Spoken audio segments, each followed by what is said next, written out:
Viral Wakil Ketua DPRD Banten titip siswa lewat memo bercap resmi saat SPMB, ngaku diminta staf.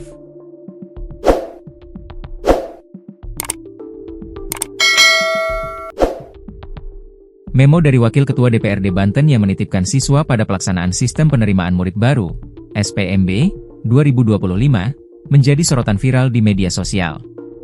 Dalam foto yang tersebar viral, memo tersebut tertulis di atas kertas putih yang diduga dokumen pendaftaran.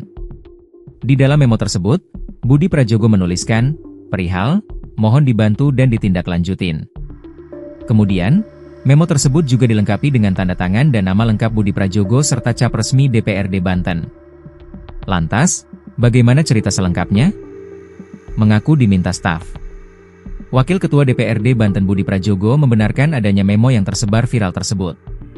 Menurut kader Partai Keadilan Sejahtera, PKS, tersebut, salah satu staf di DPRD Bantenlah yang membuat memo tersebut. Kemudian, staf itu meminta Budi Prajogo untuk menandatanganinya.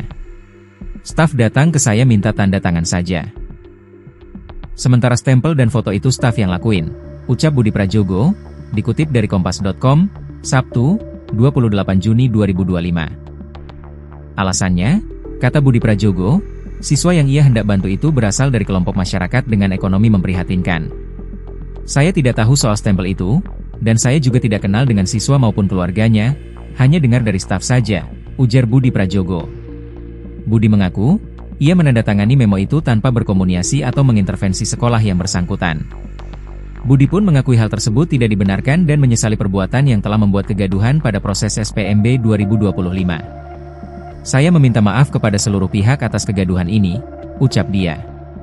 Sanksi dari PKS. Sementara itu, Ketua DPW PKS Banten, Gembong Rudiansyah Sumedi membenarkan bahwa partainya akan memberikan sanksi terhadap Budi Prajogo. Iya, benar diberikan peringatan oleh partai kepada yang bersangkutan, kata Gembong, Sabtu, 28 Juni 2025, dikutip dari Kompas.com. Gembong menuturkan, PKS akan menjalankan mekanisme internal untuk menangani kasus tersebut. Nantinya, Badan Penegak Disiplin Organisasi, BPDO, DPP PKS yang akan melakukan proses pemeriksaan. Kami di PKS punya BPDO yang akan bekerja berdasarkan masukan dan informasi yang ada. Kami dari DPW memberikan data dan informasi yang terjadi, ujar Gembong. Adapun sanksi terhadap kader yang terbukti melakukan kesalahan akan ditetapkan oleh BPDO di tingkat pusat. Di tingkat pusat yang akan memutuskan, apa sanksi dan yang lainnya, lanjut Gembong. Kepada Gembong, Budi Prajogo juga mengaku bahwa memo itu dibuat oleh stafnya.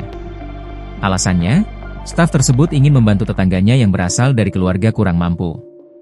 Setelah memo selesai, staf tersebut meminta tanda tangan dari Budi Prajogo. Yang membuat memo stafnya, yang menyodorkan ke Pak Budi untuk minta tanda tangan karena tetangga dari stafnya kebetulan keluarga tidak mampu, ingin masuk sekolah negeri di Cilegon, tutur Gembong. Embong menambahkan, Budi menandatangani memo tersebut karena merasa iba, meskipun tidak mengenal secara pribadi calon siswa maupun keluarganya. Namun, stempel basah berlogo DPRD Banten bukan diberikan oleh Budi langsung, tetapi dibubuhkan oleh staf setelah memo ditandatangani. Meskipun begitu, Pak Budi sudah menyadari itu keteledorannya, dan siap menerima sanksi apapun yang akan diberikan partai, tandasnya.